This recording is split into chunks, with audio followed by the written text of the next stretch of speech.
Дојдовме на средба со граѓаните на Кочани за да им објасниме зошто не се враќаме во парламентот и зошто од власта бараме да ги исполни 5 услови што ги поставивме.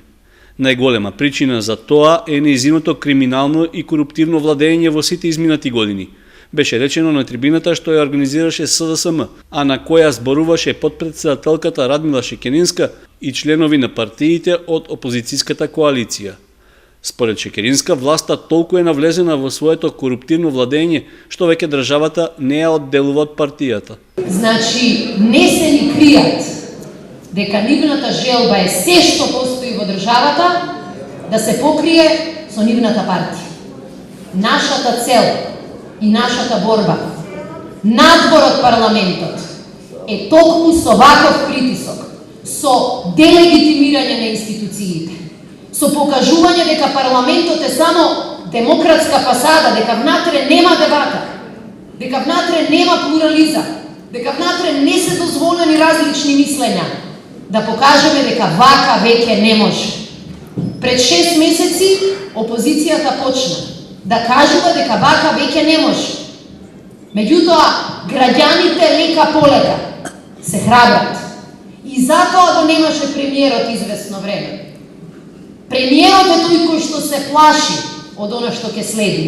Затоа протестот на студентите во Скопје го немаше на речиси ниту едни провладини вести.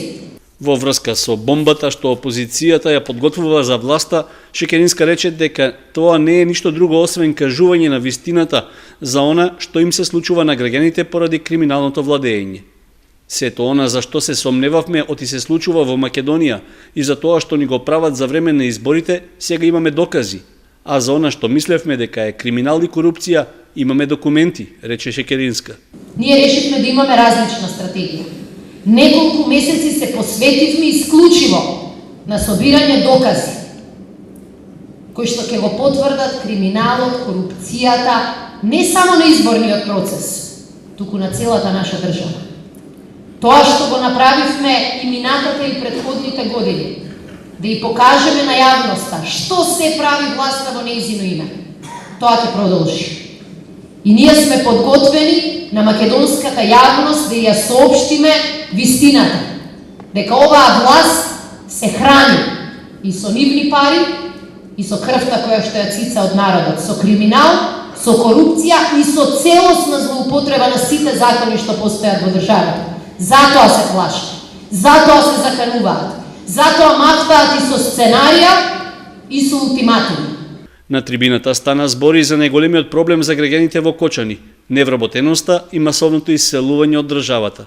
А вие сите знаете, тука активисти сте, дека над 4000 луѓе се иселени од Кочани и ги нема на избирачките списоци кои ги баравме да видиме за кого ќе гласа за нас или за ВМРО да помане оние анкети од врата до врата кои ги правевме, излегува дека се некаде над 4000 млади луѓе. Најцрното сценарија во Република Македонија се пишува овде во Кочани за вработеност. Со своји прашања и мислења учествуваа и дел од присутните граѓани на трибината, при што беа искажани лични негативни искуства од областа на здравството, социјалната заштита, поддршката за земјоделците и слично.